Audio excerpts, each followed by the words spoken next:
In 1895, America opened its newspapers and found a monster hiding behind a gentleman's smile. His name was H. Holmes, but even that name was another carefully built lie. Before the headlines, before the hotel, before the trial, he was Herman Webster Mudgett, a young man from New Hampshire with a sharp mind and a dangerous gift for deception. He studied medicine. He understood bodies, illness, death, and fear. But the most frightening thing Holmes learned was not in a classroom. He learned that people trusted a calm voice, a clean suit, and a man who looked educated. By the late 1880s, Holmes had reached Chicago, a city growing faster than anyone could control.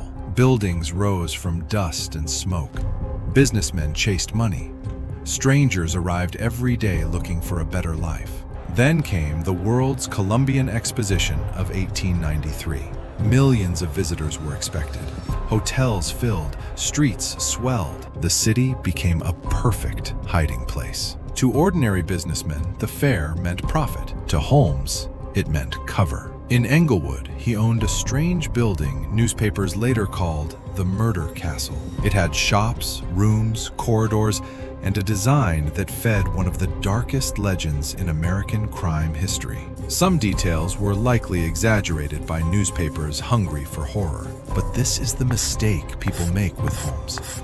They argue over the legend so much that they forget the real crimes underneath it. Behind the myth was a real man, and behind that man were real victims. Holmes did not look like the monster people imagined. He looked respectable. He dressed well.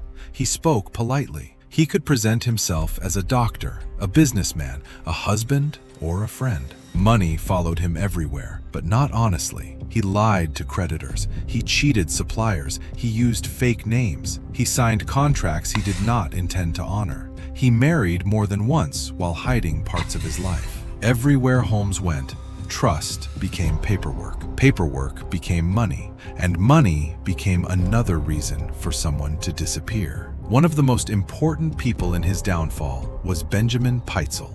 He had worked with Holmes in fraud. Together, they became involved in an insurance scheme built around a fake death. But Holmes had a colder plan. In 1894, Benjamin Pitezel was found dead in Philadelphia. Holmes claimed the death was part of a plan gone wrong, but the evidence led investigators to a darker conclusion. Holmes had killed the man who trusted him. Then the case became worse. Holmes moved through the country while controlling the movements of Pitezel's children. Alice, Nellie, and Howard were young. They had no power, no protection, and no idea that the man guiding them was leading them toward death. When investigators began searching, they followed letters, aliases, rented houses, and lies. Detective Frank Geyer traced the children's path through cities and across borders. The search became one of the most haunting investigations of the era. And then the bodies were found. The story was no longer just about a strange building in Chicago. It was about a man who could kill for money, silence, convenience, and control. Holmes was arrested in Boston in 1894. The law finally began to close around him. The frauds, the aliases, the missing people, and the dead all pointed back to the same calm figure in the suit. In court, he tried to control the story again. He had controlled creditors. He had controlled women. He had controlled partners.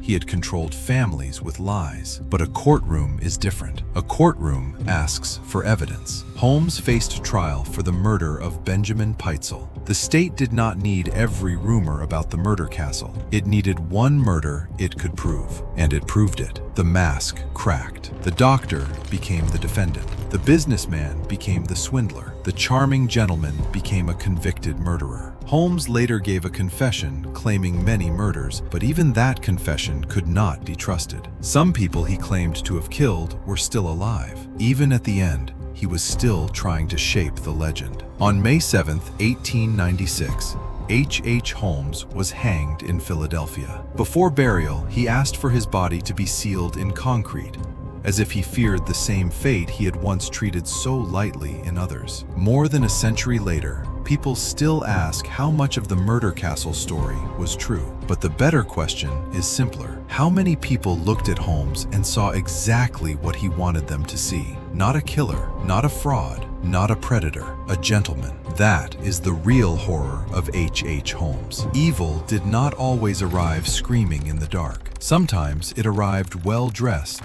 soft-spoken, and smiling at the door.